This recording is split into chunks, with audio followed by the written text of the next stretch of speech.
Hello. आज हम फिर बात करेंगे क्लासिफिकेशन ऑफ बैक्टीरिया की। तो ग्राम स्टेन के बारे में थोड़ा बहुत हम पिछले क्लास में पिछले वीडियो में हम बोले थे। आज हम इसके बारे में डिटेल्स करेंगे। तो ग्राम साइंटिस्ट क्रिस्टियन ग्राम के नाम से पढ़ा। इन्होंने 1884 में एक अल्कलाइन सॉल्यूशन बनाया और वो अल्कलाइन सॉल्यूशन था 1% aqueous crystal violet and 1% potassium iodide solution, organic and inorganic solution का मिक्सचर। और उसमें जब बैक्टीरिया को डिजॉल्व किया तो दो तरह का स्ट्रेन आया। एक वैसा बैक्टीरिया था जो वायलेट कलर का था और एक कलरलेस। तो वायलेट कलर वाले को कहा गया ग्राम पॉजिटिव, दूसरे को कहा गया ग्राम निगेटिव। अगर हम इसके प्रॉपर्टीज़ को देखें तो जो ग्राम पॉजिटिव था उसमें सेल वाल पेप्टिडोग्लाइकन 80% होता है, इसमें लेस होता है, बट इसमें लिपिड लेयर नहीं होता है, इसमें लिपिड लेयर पाया जाता है। लिपिड लेयर के कारण ये जो होता है ज़्यादा सेंसिटिव होता है। इसमें सेल मेम्ब्रेन सिंगल लेयर का होता है, इसमें बेबी होता है, इसमें पोरिन्स नहीं होते, इसमें पोरिन्स पाए जाते हैं। तो ये जो होता है जो ग्राम पॉजिटिव और ग्राम निगेटिव, इसके हिसाब से हम बैक्टीरिया के सस्पेक्टिबिलिटी के बारे में बात करते हैं। और अगर हम दूसरा व्यू देखें तो on the basis of respiration, तो बैक्टीरिया होता है दो तरह का, एनारोब्स एनारोब्स। एनारोब्स का मतलब ऑक्सीजन की ज़रूरत उसको नहीं होती, मतलब ऑक्सीजन नहीं लेता। तो ऐसा बैक्टीरिया जो एनारोब्स होता है वो ऑब्लिगेट एंड फैकल्टेटिव होता है। ऑब्लिगेट का मतलब वो बिल्कुल ही ऑक्सीजन नहीं लेता, ऑक्सीजन को बर्दाश्त कर ही नहीं सकता। तो उसमें क्लोस्ट्रीडियम है, रोडोस्पाइरिलम है। रोडोस्पाइरिलम सॉइल सरफेस में पाया जाता, क्लोस्ट्रीडियम आपको गंदे गंदे जगह पे पाया जाता। फैकल्टेटिव का मतलब वो एनारोब्स तो होता है लेकिन ऑक्सीजन के प्रेजेंस में जिंदा रह सकता है। तो उसमें वो फर्मेंटिंग बैक्टीरिया, जो फर्मेंटेशन वगैरह वाला करने वाला जो बैक्टीरिया होता है वो आपका फैकल्टेटिव होता है। लेकिन एरोबिक की बात करेंगे तो एरोबिक का मतलब ऑक्सीजन के प्रेजेंस में ही जिंदा रहेगा, लेकिन इसमें भी ऑब्लिगेट एंड फैकल्टेटिव होता है। ऑब्लिगेट का मतलब बिल्कुल ऑक्सीजन नहीं रहेगा तो वो जिंदा नहीं रहेगा, यानी ऑक्सीजन नहीं रहना उसका पसंद नहीं है। तो उसमें एजोटोबैक्टर सॉइल में पाया जाता है। फिर आपको बैसिलस सबटालिस भी है, वो भी एरोबिक होता है। फैकल्टेटिव का मतलब ऑक्सीजन है तो भी वो जिंदा रहेगा, नहीं है तो भी जिंदा रहेगा, मतलब ऑक्सीजन के प्रेजेंट सब्सटेंस में रहेगा, लेकिन वो एरोबिक होता है। तो उसमें आपको रोडोस्यूडोमोनास है, एसिटोबैक्टर एसिटी है।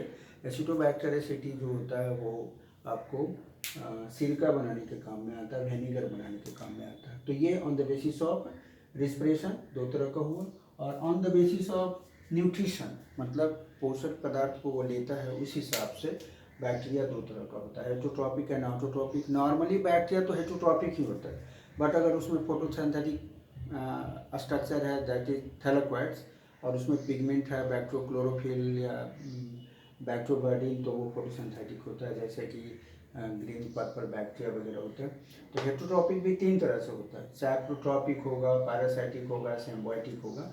यानी सैप्रोट्रॉपिक का मतलब सैप पे डिपेंड करता है, एब्जॉर्ब करता है, उसको लेगा अपने सराउंडिंग के सैप को तोड़ता है, उसको अपने बॉडी में एब्जॉर्ब करके न्यूट्रिशन लेता है। तो उसमें भी बैसिलस भी वल्गारिस है और सीडोमोनास है। और पैरासाइटिक का मतलब वो होस्ट में रहता है। होस्ट का मतलब हुआ कि किसी लिविंग ऑर्गेनिज्म में रहता है। हमारे शरीर में दो वैसा बैक्टीरिया है जो पैरासाइटिक है, एक लेप्रोसी के कारण, एक टीबी का कारण होता है।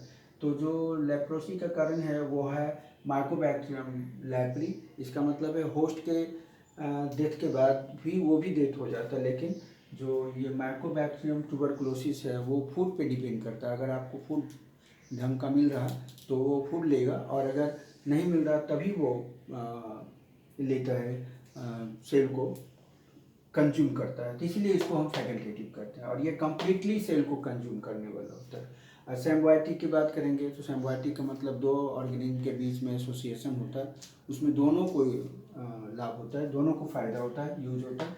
जैसे इकोलाई हमारे इंटेस्टाइन में पाया जाता है, हमारे शरीर में वो सिम्बायोटिक बैक्टीरिया के रूप में है। राइजोबियम जो होता है लेग्यूम प्लांट में होता है, वो क्या करता है नाइट्रोजन को उसके कंपाउंड में बदलता है, जो बाद में चल के प्रोटीन प्लांट के द्वारा बनाया जाता है। फ्रैंकिया है जो नॉन लेग्यूम प्लांट एल्नस में होता है, तो ये सिम्बायोटिक है। तो ये हेटरोट्रॉपिक बैक्टीरिया हैं।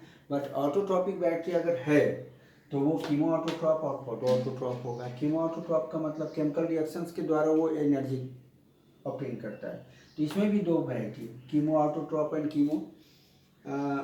Chemo lithotroph and chemo organotroph. Litho का मतलब होता है इनऑर्गेनिक, जो इनऑर्गेनिक कंपाउंड को ले करके वो क्या करता है, एनर्जी लेता है, जैसे कि आपका आयरन बैक्टीरिया, सल्फर बैक्टीरिया, ये सभी जो हो गया कीमोलॉथोट्रॉप। अगर आप मीथेन वगैरह या ऑर्गेनिक कंपाउंड को यूज कर रहा है तो उसको हम कीमो ऑर्गेनोट्रॉप कहते हैं। फोटोट्रॉप बैक्टीरिया वैसा है जो सनलाइट के प्रेजेंस पर फूड मटेरियल बनाता है। अगर इनऑर्गेनिक कंपाउंड को लेकर के बनाता है तो उसको फोटोलिथोट्रॉप, और अगर ऑर्गेनिक कंपाउंड को लेकर के बनाता है तो फोटो ऑर्गेनोट्रॉप कहते हैं। इसमें green purple bacteria, sulphur bacteria वगैरह होता है।